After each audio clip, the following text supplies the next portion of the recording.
Welcome back to RH Recap. Today we'll be diving into the 2011 biography, comedy, and drama film, The Untouchables. Spoilers ahead, so watch out. The story kicks off late one night in Paris, where Driss is recklessly speeding through the city with his employer, Philippe, in the passenger seat. Bored with sitting in traffic, Driss decides to break the speed limit, swerving between cars and ignoring traffic signs. This behavior quickly catches the attention of the police, leading to a chase. Confidently, Driss bets €100 that he can lose the cops, but after maneuvering under a bridge, they catch up and block him in. Unfazed, Driss ups the stakes, betting €200 that he can convince the police to give them an escort instead of a ticket. After being pulled over, Driss puts on an act, telling the officers that Philippe is severely ill and he's rushing him to the hospital. The officers believe him, especially when they see Philippe convulsing in his wheelchair. A well-coordinated act. Believing it's a medical emergency, the police forgive Driss and even offer an escort to the hospital. To celebrate his victory, Driss blasts Earth, Wind & Fire's September and shares a cigarette with Philippe after the police leave. They then drive off, leaving the hospital staff behind. Their unlikely friendship started months earlier. Philippe, a wealthy quadriplegic, and his assistant Magali are interviewing candidates for a caregiver position, but no one seems to stand out. That is until Driss barges into the interview room, not even there for the job, but to get a signature proving he applied so he can continue receiving unemployment benefits. His bold, unapologetic attitude, and even his flirtation with Magali amuse Philippe, who invites him back the next day. At home, Driss lives in a cramped apartment with his siblings. His sister, Mina, helps him manage the chaos while their mother is away. When she returns, Driss gifts her a Fabergé egg he stole and pretends he's been on vacation. His mother is furious, however, because Driss had disappeared for 6 months without a word. Fed up with his lies and his careless attitude, she kicks him out. With nowhere to go, Driss returns to Philippe's house the next day to collect his signed papers, but instead, Philippe offers him a 1-month trial as his caretaker. Despite his initial reluctance, Driss accepts, intrigued by the challenge and the pay.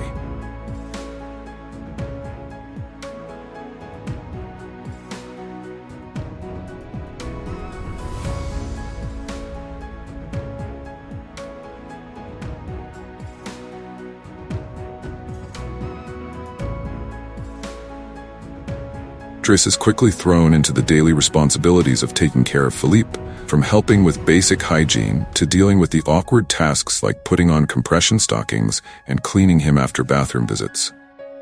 Despite his complaints, Driss gets the hang of things, though not without a few mistakes along the way.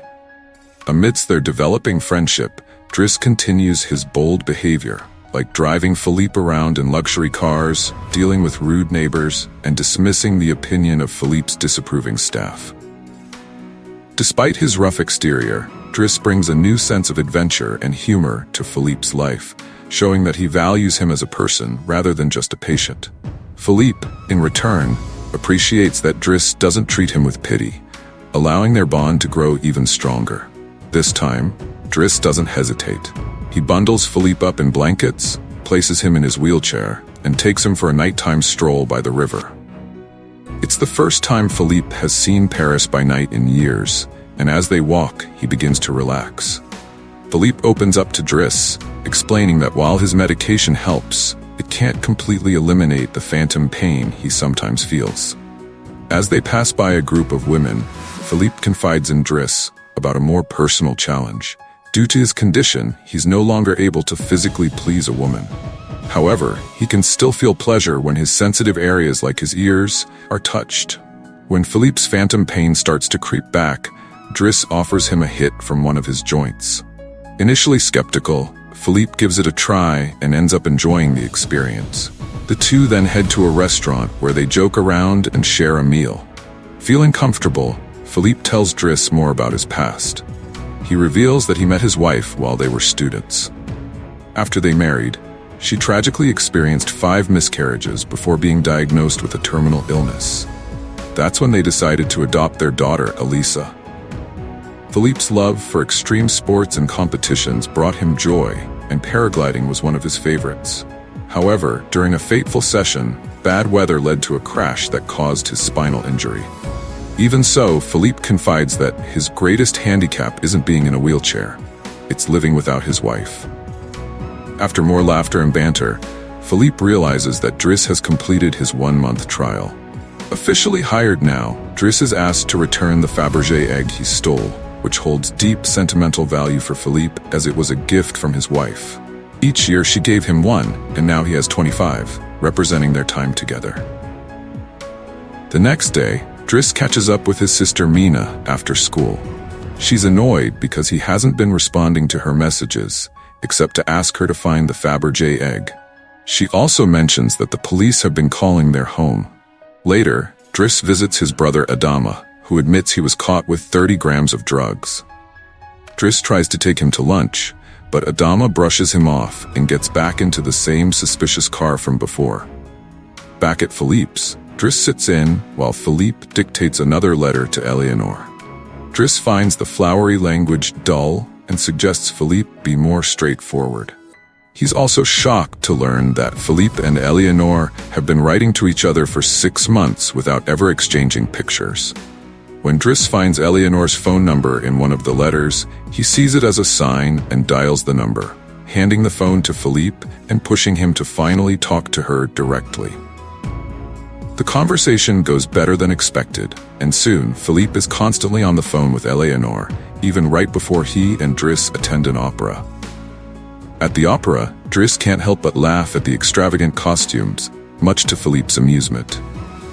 The next day, Driss encourages Philippe to exchange pictures with Eleanor. He insists on using a current photo of Philippe in his wheelchair. Later, while Driss is trying his hand at painting, Philippe's daughter Elisa barges into his room, asking for cigarettes and mocking his attempt at being artistic. Annoyed, Driss kicks her out before heading to see Philippe, who is in the middle of asking Yvonne to swap the picture for one taken before his accident, when he wasn't quadriplegic. Yvonne discreetly hides the photo in the folder where Driss stores the escort ads, just before Driss storms in, complaining about Elisa's attitude and urging Philippe to discipline her. Yvonne agrees, but Philippe is more surprised to learn that Driss has been painting. As time passes, the bond between Driss and Philippe deepens. Driss takes Philippe out to play in the snow, brings him along on his runs, and even helps him choose his first tailored suit. Philippe listens in through the baby monitor as Driss scolds his daughter, taking a fatherly stance in the household. When Driss completes his first painting, he proudly shows it to Magali, who slaps him when he tries to kiss her. Philippe, however, admires the painting and promises to try and sell it. The pair continues to have fun, whether it's getting a faster car, smoking joints together, or even hiring escorts for a bit of shared amusement. But when Philippe's birthday rolls around, his enthusiasm is noticeably absent. Every year, the same routine plays out. He pretends to be surprised by the party thrown in his honor, attended by relatives who only visit to ensure he's still alive. Philippe anticipates his birthday party will be rather dull. While guests enjoy live classical music, Driss goes in search of Elisa, who is crying in her room after taking some of Yvonne's pills, hoping they'd end her misery. Fortunately, the pills aren't fatal. Elisa is heartbroken because Bastien broke up with her, calling her a tart. She asks Driss to talk to him, and Driss agrees, on the condition that she pays him for the favor. Meanwhile, Philippe proudly shows off Driss's painting to one of his relatives, managing to sell it for an impressive 11,000 euros. Back in the dining room, Driss chats with Yvonne, who shares that Magali is in a rocky relationship with someone named Fred, giving Driss a glimmer of hope for his own chances. As the party winds down, Philippe introduces Driss to some of the most important classical music pieces, but Driss can't help but crack jokes in response.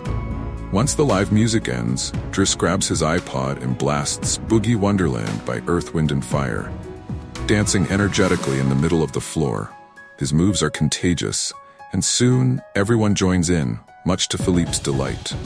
Later, as Driss helps Philippe into bed, he opens Eleanor's latest letter, which includes a picture of her.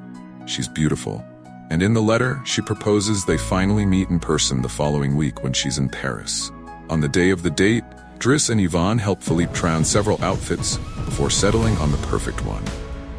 Since Yvonne is taking Philippe to the date, Driss uses his day off to visit Bastien. He threatens the boy, forcing him to apologize to Elisa and promising to bring her croissants every day, along with fixing his hair. Driss also visits his mother at work. Though he doesn't approach her, he simply watches her from a distance. Meanwhile, at the restaurant, Philippe and Yvonne wait for Eleanor, but she's running late. After an hour, Philippe gives up, calls Driss to come pick him up, and leaves the restaurant without realizing that Eleanor arrives just as he's leaving.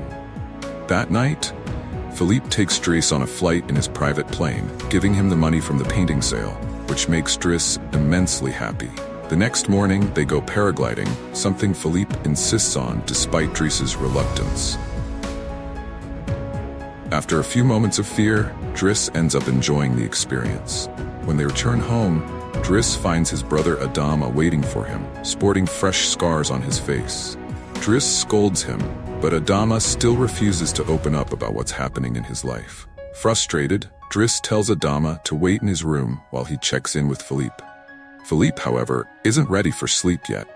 The two discuss family, and Driss reluctantly reveals that Adama isn't actually his biological brother, and the people he calls his parents are really his aunt and uncle. They took him in from Senegal when he was 8 years old. His real name is Bakari Basari, but his aunt and uncle renamed him Driss. Philippe gently suggests that, just as Driss encouraged him to discipline Elisa, Adama also needs guidance. Philippe then fires Driss, urging him to go back to his family and not spend the rest of his life caring for an old man. The next morning, Driss prepares to leave. Bastien shows up with his daily croissant, his hair now neatly styled. Magali comes to say goodbye, and when Driss tries to hit on her one last time, she introduces him to her partner Fred, who is actually Frederic, revealing that Magali isn't interested in men. Driss finally gives up on pursuing her. As Driss leaves the house, he finds a car blocking the entrance again. Even though he no longer works there, he tells the driver to move it, much to Adama's surprise. Driss explains that it's a matter of principle. Later that day, Driss and Adama pick up their mother at the train station. Meanwhile, back at Philippe's home, he's having his first meal with his new caregiver, who is stiff and boring. Unimpressed, Philippe leaves the table without even touching his food. Since Yvonne is out on a date with the gardener, no one is around to scold him for it. Time passes, and Driss returns to his old life. He reconnects with his friends and confronts the men in the suspicious car, warning them to leave Adama alone. During a job interview, Driss impresses the employer by confidently calling himself pragmatic and using the art knowledge he picked up while working with Philippe, landing him a job as a driver. Meanwhile, Philippe grows increasingly dissatisfied with his new caregiver and becomes moody. One night, when his phantom pain flares up, he refuses to let anyone in the house help him. Desperate, Yvonne calls Driss, asking him to come back. This brings the story full circle to the opening scene, with the police chasing Driss and Philippe before escorting them to the hospital. After that little adventure, Driss takes Philippe to the coast, where the sight of the sea helps him relax. A short time later, Driss trims Philippe's overgrown beard and takes him to a restaurant. But instead of staying, Driss leaves, knowing someone else will be joining Philippe for lunch, Eleanor. As Driss says goodbye, he returns the Fabergé egg Philippe had gifted him, and Philippe anxiously waits for his date. When Eleanor finally arrives, her warm smile and genuine affection for Philippe melt away his fears, and she doesn't mind the wheelchair at all. The real-life Philippe Pozzo di Borgo now lives in Morocco with his second wife and 2 daughters. His caregiver, Abdel Yasmin Selou, has his own business and is married with 3 children. Despite the changes in their lives, the 2 men remain close friends to this day.